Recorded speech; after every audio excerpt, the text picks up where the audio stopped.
محمد وعلى آل محمد كما صليت على إبراهيم وعلى آل إبراهيم إنك حميد مجيد اللهم بارك على محمد وعلى آل محمد كما باركت على إبراهيم وعلى آل إبراهيم إنك حميد مجيد۔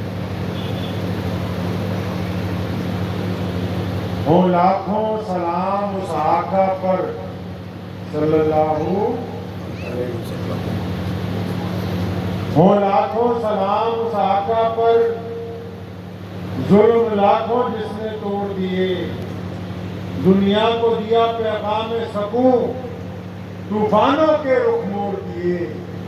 اس محسن عالم نے دنیا میں کیا کیا نہ دیا انسانوں کو، دستور دیا، منشور دیا، نئی راہیں دی، نئے موڑ۔ اللہ کے پیارے نبی جناب محمد صلی اللہ تعالیٰ علیہ وسلم کی ذات گرامی، مکہ المکرمہ میں ایک گلی سے نبی علیہ السلام گزر رہے ہیں۔ اب جب اس گلی سے گزر رہے ہیں تو یہ غلام جو ہے وہ چکی پیس رہا ہے آٹے کی، لیکن چکی تو پیس رہا ہے، ساتھ میں رو رہا ہے۔ پیارے نبی علیہ السلام اس کے پاس رکے، اس سے پوچھا کہ بھائی تو روتا کیوں ہے، کیا بات ہے، آپ پریشان کیوں ہو؟ تو اس نے کہا جی میں تو غلام ہوں، رو اس لیے رہا ہوں کیونکہ میری طبیعت بڑی آج ناساز ہے، بخار شدت سے چڑھا ہوا ہے، لیکن میرے مالک نے مجھے کہہ رکھا ہے کہ اگر یہ گیہوں وقت پر نہیں پسا تو تجھے صبح کو درے مارے گا۔ تو اب ان دروں سے بھی بچنا ہے، بیماری بھی ہے، تو بیماری جسم میں درد پیدا کر رہی، تکلیف پیدا کر رہی ہے، اس لیے رو بھی رہا ہوں، چکی بھی پیس رہا ہوں۔ ہمارے نبی علیہ السلام نے اسے دلاسا دیا، فرمایا کوئی بات نہیں، ہم تمہاری مدد کرتے ہیں۔ اتنا کہہ کے نبی علیہ السلام وہاں سے چلے گئے۔ اب وہ غلام یہ سمجھتا ہے کہ لوگ جس طرح روز گزرتے ہیں، پوچھتے ہیں، گزر جاتے ہیں، ابھی اس کے ذہن میں یہ بات آئی ہے تو اتنی دیر میں کیا دیکھتا ہے کہ اللہ کے پیارے نبی حضرت محمد رسول اللہ صلی اللہ علیہ وسلم واپس تشریف لے آئے۔ آپ علیہ السلام کے ہاتھ میں، ایک ہاتھ میں کھجوریں، دوسرے ہاتھ میں گرم دودھ کا پیالہ ہے۔ تو نبی علیہ السلام نے اس غلام کو چکی سے ہٹایا، بٹھایا، فرمایا یہ کھجوریں کھاؤ اطمینان سے اور یہ گرم گرم دودھ پیو، اس کے بعد تم اپنے بستر پہ آرام کرو۔ اب اس غریب آدمی نے نبی علیہ السلام سے پوچھا، آپ کو شاید یہ بات پتہ نہ ہو، آپ کے علم میں نہ ہو، یہ جس کی نبی علیہ السلام مدد کر رہے ہیں، یا مکے میں جو نئے لوگ آتے تھے، مدینہ المنورہ میں بھی جو لوگ ابتدائی اسلام میں اللہ کے نبی علیہ السلام کو جانتے نہیں تھے، جن کو آپ صلی اللہ علیہ وسلم کا نام نہیں پتا تھا، تو وہ اپنے پاس سے اللہ کے نبی صلی اللہ علیہ وسلم کا کچھ نام رکھ لیتے تھے۔ پورے دین اسلام میں محمد رسول اللہ صلی اللہ علیہ وسلم کے چہروں کی، آنکھوں کی، زلفوں کی، کندھوں کی، آپ صلی اللہ علیہ وسلم کے جو حلیے کی تعریف ہے نا، وہ کسی بہت عشرہ مبشرہ میں سے کسی صحابی نے نہیں کی ہے، بلکہ وہ ام معبد نے کی ہے، ایک عورت نے جس کی جھونپڑی میں رسول اللہ صلی اللہ علیہ وسلم چند لمحوں کے لیے تشریف لے کے گئے تھے۔ امام بخاری نے ام معبد کی طرف سے نبی علیہ السلام کا حلیہ بیان کیا ہے، اور ام معبد کے جھونپڑے میں کتنی دیر رہے؟ چند لمحے نبی علیہ السلام سیدنا ابوبکر صدیق کے ساتھ گئے، جب مکے سے مدینے کے راستے میں تھے، تو جب بھوک کی شدت ہوئی تو ام معبد کے گھر پہنچے، راستے میں جنگل میں اس کی جھونپڑی تھی، تو پوچھا کچھ کھانے پینے کو ہے؟ اس نے کہا نہیں، میرے پاس تو بس ایک یہ لاگر سی بکری ہے۔ نبی علیہ السلام نے اس کی پشت پر ہاتھ پھیرا، پھر اس دودھ کو دھویا گیا، گھر کے سارے برتن بھر گئے۔ شام کو جب ابو معبد آیا تو اس نے پوچھا ام معبد سے کہ آج گھر میں روشنی بھی ہے، خوشبو بھی ہے، رونق بھی ہے، آج گھر کی حالت تبدیل لگ رہی ہے، آپ بتاؤ تو صحیح کون آیا تھا؟ اب ام معبد نبی علیہ السلام کا نام پوچھنا بھول گئی تھی۔ آپ صلی اللہ علیہ وسلم کو جب اس نے دیکھا تو نبی علیہ الصلوۃ والسلام کے چہرے انور کو دیکھ کے ایسا محو ہوئی کہ نبی علیہ السلام کا تعارف لینا بھول گئی. تو جب وہ معبود نے پوچھا نا بھی آج ہمارے گھر کون آیا تھا, تو ام معبد نے اپنی طرف سے نام رکھ لیا. فرمایا آج تو ہمارے گھر مبارک آیا تھا جس کے آنے سے ہر چیز کے اندر مبارکبادی پھیل گئی ہے. تو یہاں مکے میں بھی جو لوگ نبی علیہ السلام کو نہیں جانتے تھے یا پہلی دفعہ ملتے تھے, وہ بھی اپنے پاس سے نام رکھ لیتے تھے. اب یہ غلام نے نبی علیہ السلام کو دیکھا, آپ صلی اللہ علیہ وسلم کی باتیں سنی. جب آپ صلی اللہ علیہ وسلم نے اسے کھجوریں اور آپ صلی اللہ علیہ وسلم نے دودھ پیش کیا, تو اس نے بھی اپنے پاس سے نام رکھا. کیا کہنے لگا؟ اے پیاری صورت والے, ہمارے پیارے محمد صلی اللہ علیہ وسلم سیدنا یوسف علیہ السلام سے بھی زیادہ خوبصورت تھے. کائنات میں رسول اللہ صلی اللہ علیہ وسلم سے زیادہ خوبصورت کوئی شخصیت آئی نہیں ہے اب تک. تو لوگ اپنے پاس سے نام رکھ لیتے تھے. اس نے کہا پیاری صورت والے, یہ تو بات ٹھیک ہے, آپ نے مجھے کھجوریں دے دی, دودھ پلا دیا, لیکن میں آرام تو کر لوں گا, لیکن اگر یہ چکی میں نے نہیں چلائی تو صبح کو مجھے درے پڑیں گے. سنیں میرے اور آپ کے نبی علیہ الصلوۃ والسلام نے کیا فرمایا. آج کل تو لوگ چندہ بھی برادری کو دیکھ کے دیتے ہیں. امام بھی وہی رکھے ہیں جو ہماری برادری کا ہو, باہر سے نہ آ جائے کوئی. ووٹ ڈالنے کے وقت بھی, رشتہ داری کرنے کے وقت بھی, اور اب تو اور آگے بڑھ گیا, مذہب کو دیکھتے ہیں. تو یہ نبی علیہ الصلوۃ والسلام نے جس کی مدد کرنے کی ٹھانی ہے, نہ اس سے یہ پوچھا کہ تیرا مذہب کون سا ہے, تیری برادری کون سی ہے. نبی علیہ السلام نے کائنات کے سامنے اللہ تبارک و تعالیٰ کی کریمی کے وہ پہلو منور کیے ہیں جس کو ربوبیت کہتے ہیں. آپ علیہ الصلوۃ والسلام نے پوچھا ہی نہیں تو ہے کون, کس برادری کا ہے, کس رنگ کا ہے, کس نسل کا ہے, کس مذہب کا ہے. اور فرمایا نہیں, تم نے کھجوریں کھائیں, دودھ پی لیا, اپنے بستر پر لیٹ جاؤ. اس نے کہا پیاری صورت والے, یہ تو بتا, اگر یہ چکی نہیں چلی صبح کو مجھے درے پڑیں گے. اور فرمایا فکر کیوں کرتا ہے, تو اپنے بستر میں آرام کر, تیری جگہ چکی میں چلا دوں گا. سبحان اللہ. یعنی نبی علیہ السلام جب کسی کی مدد کے لیے آگے آئے تو محمد رسول اللہ صلی اللہ علیہ وسلم نے بیچ میں مذہب کی قید نہیں رکھی, رنگ کی قید نہیں رکھی, لب و لہجے کی قید نہیں رکھی. یہی تو دین ہے محمد رسول اللہ صلی اللہ علیہ وسلم کا. مکہ المکرمہ میں ایک بندہ اونٹ لے کے آیا 5-6 اپنے گاؤں سے.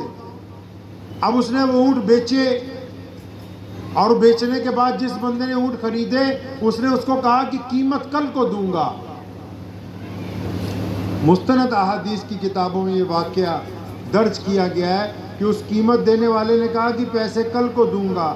اب وہ غریب آدمی تھا, کہنے لگا ٹھیک ہے جی کل دے دینا. 1450 سال پہلے کا مکہ ہے, حرم شریف ہے, اس کے بعد بس ایک چوراہا ہے اور چھوٹی سی آبادی ہے. وہ بیچارہ وہیں جنگل میں سو گیا. صبح ہوئی, اس کے گھر گیا, ہاں جی میری قیمت. تو کہنے لگا شام کو دوں گا. شام کو گیا, پھر کہنے لگا صبح دوں گا. دوسرے دن گیا, چنانچہ کرتے کرتے 1 ہفتہ گزر گیا, پیسے نہیں دیتا. اب وہ بڑا پریشان ہوا, غریب آدمی ہے. تو اس نے وہاں لوگوں سے پوچھا, بھئی یہاں مکہ مکرمہ میں کوئی چودھری ہے, کوئی پردھان ہے, کوئی یہاں حکمران ہے, کوئی گورنر ہے, کوئی یہاں پر منتری ہے, کوئی بڑا آدمی ہے جس کے پاس فریاد لے کے جاؤں کہ بھئی میرے پیسے مار لیے, اونٹ بھی نہیں دے رہا, واپس پیسے بھی نہیں دے رہا. تو اسے لوگوں نے بتایا ہاں بیت اللہ میں روزانہ حرم شریف کے اندر یہ قالین لگا کے, تکیے لگا کے جو لوگ بیٹھتے ہیں 5, 10, 15, یہ مکے کے بڑے بڑے چودھری ہیں, جن میں امیہ بھی ہے, عبداللہ بن جدان بھی ہے, ابو لہب بھی ہے, عتبہ بھی ہے, ولید بھی ہے. یہ سارے کے سارے وہاں بڑے بڑے چودھری بیٹھتے ہیں. بھئی یہی تو مکے کے حکمران ہیں, ان کے پاس جاؤ, وہ شاید تمہارا کام بنا دے. اب وہ گیا مکہ المکرمہ میں حرم شریف کے اندر. حرم اسلام محمد رسول اللہ کے دین آنے سے پہلے بھی حرم جو ہے وہ پوری دنیا کے لوگوں کے لیے مقدس تھا, کیونکہ ابراہیم علیہ السلام نے اس کی تعمیر فرمائی. اب وہ جب گیا اس نے دیکھا واقعی ایک طرف 10-15 بڑھیا کپڑے پہنے ہوئے لوگ بیٹھے ہیں ٹھاٹ باٹ کے ساتھ شربت پی رہے ہیں، تو ان کے پاس گیا، اس نے جا کے اپنی بات رکھی، تو ان میں ایک چودھری بیٹھا ہوا تھا جس کا نام امیہ تھا، تو اس نے آگے بڑھ کے کہا ہاں پیسے دلوا دیں گے تمہارے، وہ تھا ہی کمیشن ایجنٹ، اس کو پتا تھا آسامی آ گئی ہاتھ میں، پیسے دلوائیں گے، آدھے خود رکھیں گے آدھے اسے دے دیں گے، تو کس نے پیسے مارے بھائی تیرے؟ اب اس بندے نے کہا کہ جناب میرے پیسے جس نے مارے اس کی کوٹھی 4-5 گھر چھوڑ کے ہے، وہ جو حلیہ پوچھا تو پتہ لگا بھی اس کے جس نے پیسے مار رکھے ہیں وہ تو ان سب کا پردھان ہے ابو جہل۔ اب یہ سارے ہنسنے لگے اس کی بات سن کے کہ اچھا وہ تو ہماری چودھری نے ہماری پردھان نے تمہارے پیسے مار رکھے، لیکن انہوں نے اس بندے کو نہیں بتایا کہ وہ ہمارا ہی بادشاہ ہے جس نے تمہارے پیسے مارے، اس کو نہیں کہا۔ امیہ کے دماغ میں ایک شرارت آئی۔ امیہ کون ہے؟ اسلام کا بدترین دشمن ہے، سیدنا بلال رضی اللہ تعالیٰ عنہ اسی بدبخت کے غلام ہے۔ اب امیہ نے کیا شرارت سوچی، ہمارے جو نبی تھے کہ یہ صلی اللہ علیہ وسلم، اب یہ جو واقعات میں تمہیں سنا رہا اس کے تو سنانے کا ٹائم ہے نہیں، یہاں تمہیں وجہ سنا یہ قصہ پہلے نہیں سنا، کیوں نہیں سنا؟ سنایا نہیں کسی مولوی میں؟ کیوں؟ 6,000 تو تم تنخواہ دو، اسی میں سنا دے تمہیں سارا کچھ۔ لڑکے کی شادی پہ خوب فضول خرچی ہے، گاڑیاں ہیں، بے شمار گوشت ہے، آوارہ گردی ہے، مسجد کے امام کو 2 وقت روٹی بھی پوری نہیں، اور اس میں بھی 200 پابندیاں لگا رکھی ہیں، خود نماز پڑھے نہ پڑھے امام کے بچے پڑھنے چاہیے نماز۔ اب وہ کہاوت تو مشہور ہے، دیسی کہاوت ہے، جتنا گڑ ڈالو گے میٹھا بڑھاؤ، سمجھ آ رہی بات نہیں؟ میٹھا زیادہ لگاؤ ادھر۔ یہ آپ کے رہبر ہیں، امام ہیں قوم کے، اگر یہ معاش سے بے فکر ہوں گے تو دین پورا مکمل سمجھائیں گے۔ جب تم نے ان کو اپنے پنگے میں ڈال رکھا ہے تو بس پھر اتنا ہی سمجھ آ رہا ہے جتنی ضرورت ہے، اس کے علاوہ ضرورت نہیں باقی۔ اپنے ائمہ کی قدر کرنی سیکھیں، اپنے مدارس کے علماء کی۔ جب یہ بے نیاز ہوں گے دنیا سے تب دین کی طرف پوری رغبت ہوگی، تمہیں لے کے جائیں گے اس طرف۔ اب جو ہم خود ہی لگے ہوئے کہ بھائی نہیں گزارا ہی کرنا تو بس گزارا ہی ہو رہا۔ امیہ کے دماغ میں شرارت آئی، ہمارے نبی جو تھے کہ یہ صلی اللہ علیہ وسلم روزانہ حرم شریف میں جاتے تھے، کیونکہ کفار مکہ نبی علیہ السلام کو نماز نہیں پڑھنے دیتے تھے حرم میں، تو ہمارے نبی علیہ السلام خانہ کعبہ سے ٹیک لگا کے روزانہ بیٹھا کرتے تھے بہت دیر، کئی پہر نبی علیہ السلام خانہ کعبہ سے ٹیک لگا کے بیٹھتے تھے۔ اب امیہ جو تھا، امیہ کے دماغ میں شرارت آئی، اس نے اس بندے کا ہاتھ پکڑا اور دور سے اشارہ کیا، کہتا وہ دیکھتے ہو سفید کپڑوں میں خانہ کعبہ سے ٹیک لگائے ہوئے بیٹھے، وہ غریب آدمی تھا، پیسے پھنسے ہوئے تھے، کہتا ہاں جی میں دیکھ رہا ہوں۔ فرمایا بس ان کے پاس چلا جا، وہ تیرا کام بنا دیں گے۔ دشمن کا بھی ایمان ہے، سنو دل پہ ہاتھ رکھ کے، نبی علیہ السلام کے دشمن کا بھی ایمان ہے کہ اگر در رسول پر کوئی جائے گا یہ ممکن نہیں ہے کہ اس کی فریاد سنی نہ جائے۔ محمد رسول اللہ اس کی فریاد سن کر رہے ہیں صلی اللہ علیہ وسلم۔ اب اس نے کیوں کہا امیہ نے ایسا اس لیے کہا کیونکہ امیہ یہ چاہتا ہے کہ نعوذ باللہ ابو جہل نے پیسے مارے ہیں۔ امیہ یہ جانتا ہے کہ جب فریادی رسول اللہ صلی اللہ علیہ وسلم کے پاس جائے گا تو نبی علیہ السلام اس کی مدد کرنے سے پیچھے نہیں ہٹیں گے، مدد کر کے رہیں گے اس کی ہر حالت میں۔ اب امیہ کے دماغ میں یہ شرارت آئی کہ جب یہ اس کی مدد کے لیے ابو جہل کے پاس جائیں گے، وہ تو پہلے ہی نعوذ باللہ صلی اللہ علیہ وسلم کا دشمن ہے، آپ صلی اللہ علیہ وسلم کو تکلیف پہنچانا چاہتا ہے، وہ نبی علیہ السلام کو تکلیف پہنچائے گا تو ہم لوگ بھی کھڑے ہو کے تماشا۔ اب اس بندے کی سنو جس کے پیسے مرے ہوئے تھے، وہ کیا کہتا ہے؟ وہ کہتا ہے میں نبی علیہ الصلوۃ والسلام کے پاس گیا، اب نام تو بتایا نہیں، نہ امیہ نے بتایا نہ اس کو پتا ہے۔ اب جس کی نظر نبی علیہ السلام پر پہلی بار پڑتی تھی، نام تو وہ خود ہی رکھ لیتا تھا، یہ نبی علیہ السلام کے پاس گیا، پہلی نظر پڑی، ہمارے نبی علیہ السلام نے اس کو دو باتیں کہیں جن کو سن کے اس کی آنکھوں میں آنسو آ گئے۔ ہمارے نبی علیہ السلام نے اس کو فرمایا، کیا فرمایا؟ فرمایا تم تو پریشان حال مسافر لگتے ہو اور میرا اندازہ ہے کہ تم تو بھوکے بھی ہو۔ اس کی آنکھوں میں آنسو آگے کر لگائے، پیاری صورت والے، سچ میں پریشان بھی ہوں، بھوکا بھی ہوں۔ اب نبی علیہ السلام نے اسے کہا، اس کا ہاتھ پکڑا، فرمایا تیری پریشانی بعد میں سنیں گے، پہلے اللہ کے نبی علیہ السلام اس کو اپنے ساتھ لے گئے، منہ ہاتھ دھلوایا، اس کو کچھ کھلایا، گرم دودھ پلایا، پھر پوچھا اب بتا تیرا کیا کام؟ اس نے کہا جناب میں اونٹ بیچنے آیا تھا، اونٹ بیچ دیے، جس کو بیچے ہیں وہ پیسے نہیں دیتا۔ ادھر امیہ نے اپنے غلام کو بلایا، جاسوس بنایا اور کہنے لگا کہ پیچھے پیچھے جا، دیکھتے رہنا محمد صلی اللہ علیہ وسلم کیا کرتے ہیں، اور جب ٹکراؤ شروع ہو جائے ابو جہل کے ساتھ فوراً مجھے آ کے بتانا تھا کہ ہم سب لوگ بھی اس میں شریک ہو جائیں جا کے۔ اب ادھر نبی علیہ السلام اسے پوچھتے ہیں کیا بات ہے؟ اس نے کہا جناب میرے اونٹ رکھ لیے، پیسے بھی نہیں دیتا، اونٹ بھی نہیں دیتا۔ فرمایا کس نے رکھے؟ اس نے کہا ابو جہل نے رکھے۔ ہمارے نبی علیہ السلام جو ہر حالت میں لوگوں کی مدد کے لیے ہمیشہ تیار رہے، انہوں نے ایک دفعہ بھی نہیں کہا کہ ابو جہل تو ہمارا دشمن ہے، اس کے ساتھ تو ہماری بنتی نہیں ہے۔ نہیں، اس بندے کا ہاتھ پکڑا، فرمایا چلو ہم دلوا دیتے ہیں تمہارے پیسے۔ اللہ کے نبی علیہ السلام ابو جہل کے گھر پہنچے، دروازہ کھٹکھٹایا، اندر سے ابو جہل آیا باہر اور فرمایا ہن غریباں دے بھی پیسے ماری جانا ہے؟ اب غریبوں کے ساتھ بھی بدماشیاں کرے گا تو؟ چل پیسے لا اس کے۔ تو ابو جہل دوڑتا ہوا اندر گیا، سر جھکا کے جو بھی تھیلی میں رقم ڈالنی تھی ڈال کے واپس لے کے آیا۔ ادھر سے وہ جاسوس بھی دور سے دیکھ رہا ہے۔ اس نے جا کے امیہ کو کہا اور جی تمہارا بادشاہ تو آج محمد رسول اللہ صلی اللہ علیہ وسلم کے سامنے بھیگی بلی بنا ہوا تھا، تم تو کہہ رہے تھے لڑائی ہوگی۔ ادھر نبی علیہ السلام نے وہ رقم جو ہے اس غریب کو واپس دلوا دی۔ جب وہاں سے واپس چلے ہیں، چند قدم چلنے کے بعد نبی علیہ السلام اس بندے کو کہتے ہیں، کس کو؟